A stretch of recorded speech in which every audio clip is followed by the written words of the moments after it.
Have you ever sat down with your mother and asked her about the time she was pregnant with you? Was it a smooth pregnancy or did she face any challenges? What was her doctor like? And what advice and tips related to pregnancy did the people around her pass on to her? Hi there. You're listening to Unviral, the podcast where we tackle that dangerous combination of the two kinds of virality: misinformation about health. I'm Parvati Mohan, production lead at Factly, and in this episode, we look at false information about maternal health.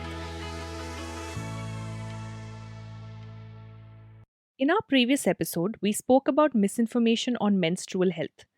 One of the things we discussed was that a lot of us first learn about periods from the women around us, our mothers and grandmothers. These older women have a sense of been there, done that, and so may think that they are the best source of knowledge for the young girls in the family. To some extent, the same may be said for pregnancy and childbirth. You have probably heard some form of such old world knowledge directed at pregnant women in your family too.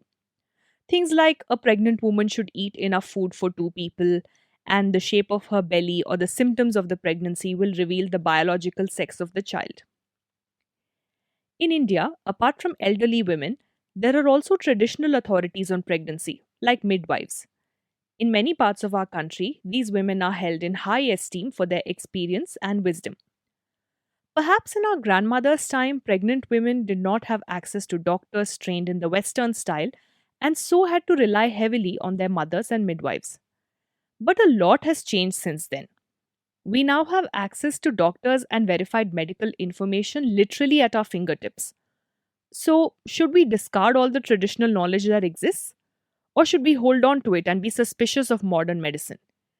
And when it comes to analyzing all this traditional knowledge, should we trust it blindly or try to figure out if there is any science behind it? This podcast is usually about addressing and debunking myths related to health issues. But this episode is slightly different, in that maternal health is not as riddled with the kind of obvious fake claims as in vaccination or period health. What we see in this sphere is more a lack of proper knowledge or a sort of incomplete knowledge, as you will realize over the rest of the discussion. So, while we will talk about some pregnancy and childbirth related myths, we would also like to use this podcast as a platform to discuss the established knowledge around the issue. To talk about this in more detail, I have with me Nandita Kalidas, the Factly Facebook Health Fellow. You've done a lot of research on maternal health, and there are many things I want to talk about. But first, I want to ask, what myths about pregnancy and childbirth have you come across in your research? So, misinformation in case of maternal health manifests itself in more than one ways. So, most times these pregnant women lack the adequate knowledge or withhold their reproductive and medical information owing to family or societal pressures, especially to evade their private questions. And there are a number of myths around the do's and don'ts of pregnant women, and most times these women do not question these traditions in the fear that something might actually go wrong. So the myths can range anywhere from eating for two people, which is a huge diet blunder considering that it leads to maternal obesity, which in turn will result in gestational diabetes, backaches, high blood pressure, among many other complications during labor. And it can also further extend to childhood obesity of the baby. Other obsolete myths include not having any physical activity, intake of iron tablets implies dark skin of the baby, or saffron implies fair skin, or even they're not even allowed to turn from side to side.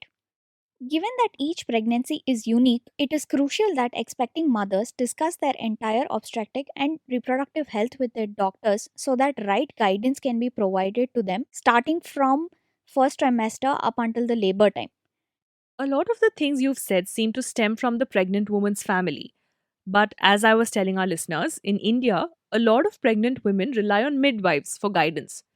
Did you come across anything interesting in your research about the role such traditional caregivers play in our society?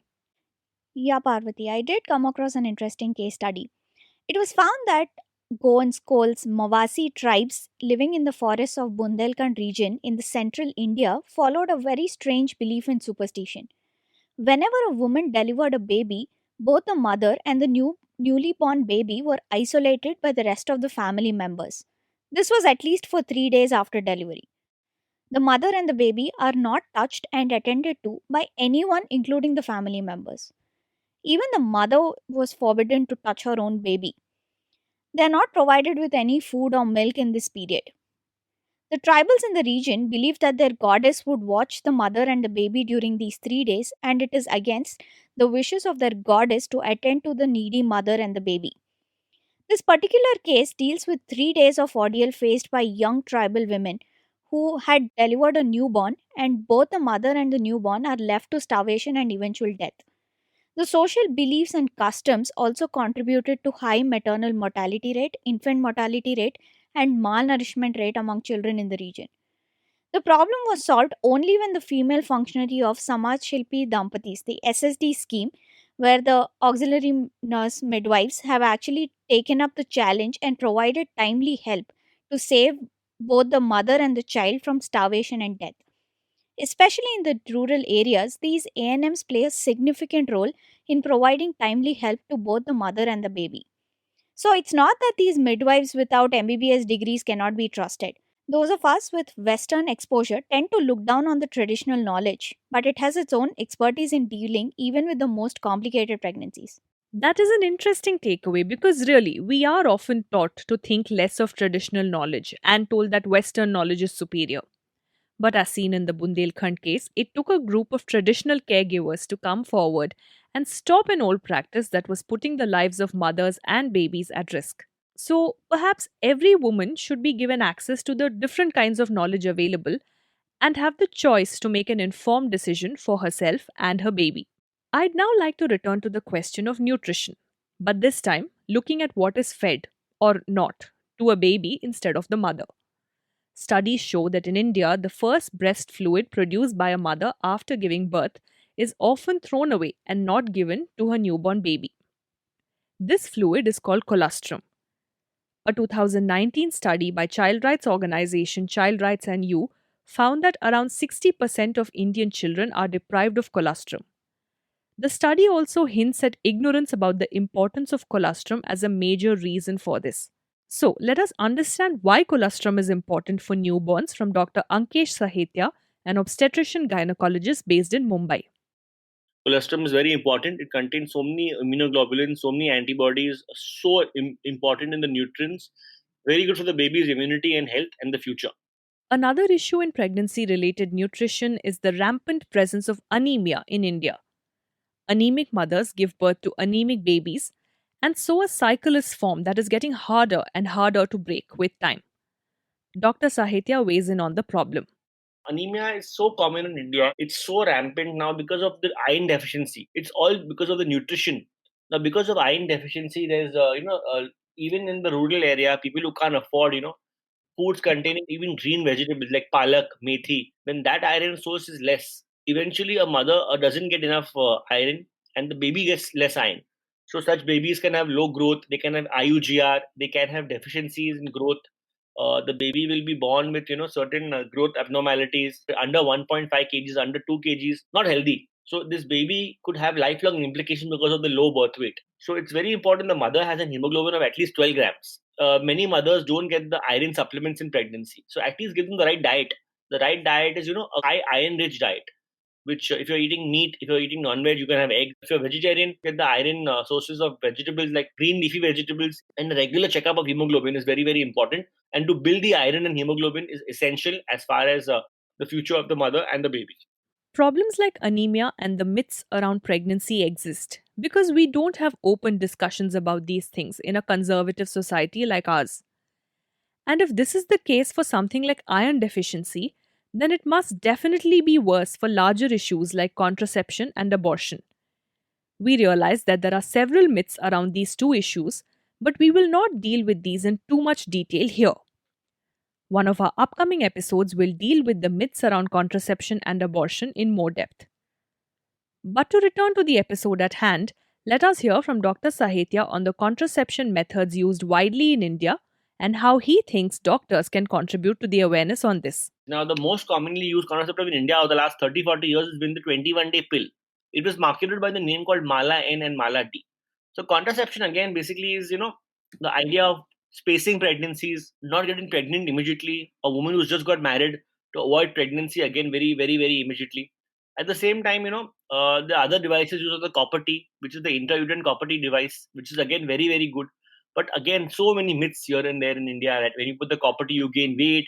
When you get the copper T, you're going to get heavy, painful periods. Yes, the side effects do exist, but they're very, very minor, of 0.1 to 1%. Most people do very well with the copper T. Then there's the condom, which comes with the Nirod. These three are the most common: the 21-day pill, the copper T, and the condom. Then the other ones are the injectable forms of DMPA, medroxyprogesterone acid injection. It's an injection giving you protection for 3 months. Again, it has complications of irregular periods. Then the worst method I would say is the emergency contraceptive, the morning after pill, which is really having a 10% failure rate, and it's not the best recommended method according to me. The only way is counseling and giving and selling the approach. Whether the woman requires 21-day pills, the woman requires a copper T, the idea is to create awareness. So every medical doctor, everyone who's worked in the department of OBGYN has always been a promoter of these devices. Also, there's a department called as preventive and social medicine, where they advise smaller families, contraception. So the whole idea is giving awareness to the patient whenever she enters any medical facility. As with contraception, there is a stigma around the termination of pregnancy. The reasons for this may range from premarital sex being taboo to babies being considered a gift from God in a traditional society like ours. And of course, the fact that many people do not use or do not have access to the right contraception adds to the problem. What does the available data say about abortion in India, Nandita? So, the grey areas of stigma around abortion are the biggest breeding grounds for misinformation. The stigma is so true in the real world that the Indian law on abortion, that is the Medical Termination of Pregnancy Act MTP 1971, does not use the colloquial word abortion anywhere at all. One of the most prevalent misconceptions in the Indian context is that a mother is synonymous to being a woman in most households. With this idea of the society, too often women, both married and unmarried women, are forced to uphold the taboo around the word abortion. The practice is often deemed dirty, shady, impure, dangerous, and even risky.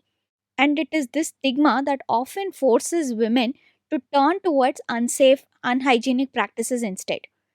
In fact, a study by the Lancet estimated that about 15.6 million abortions occurred in India in 2015, out of which most are medication abortions that were obtained outside of the health facilities.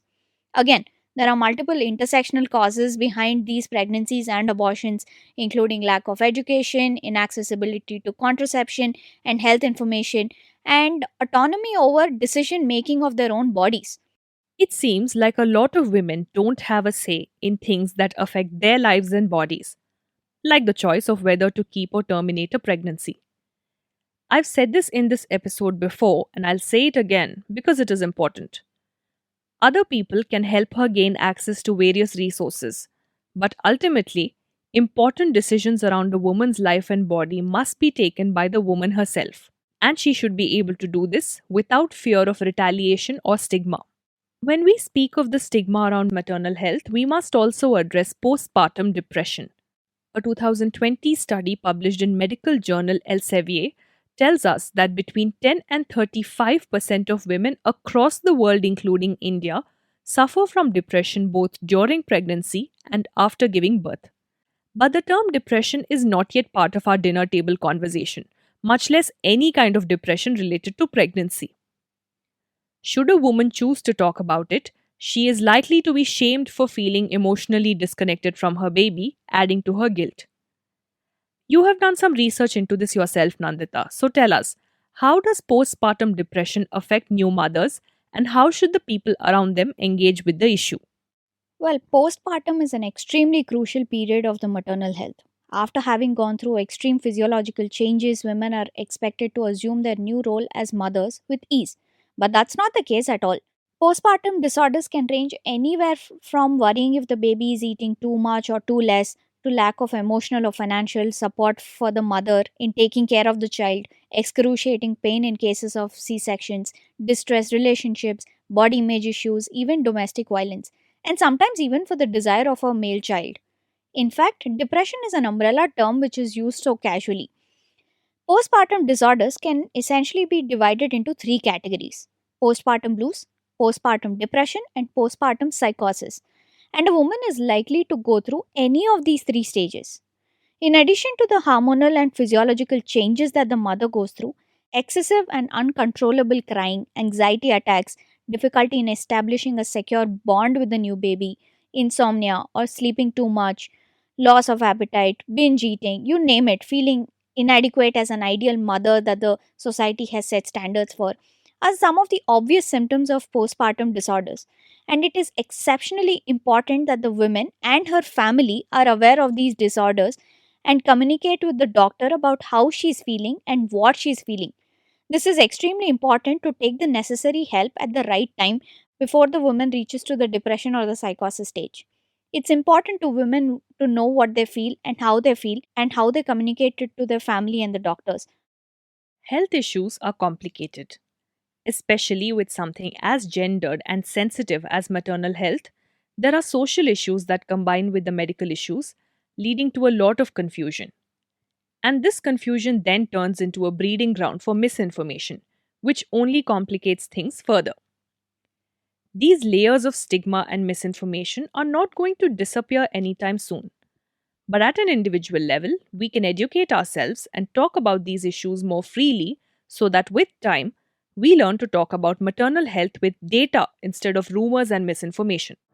A starting point can be to call your mom or other women you know and are comfortable with and ask them about their experience with pregnancy and childbirth. We've also left some links in the description for you to read up on maternal health and related issues in more detail.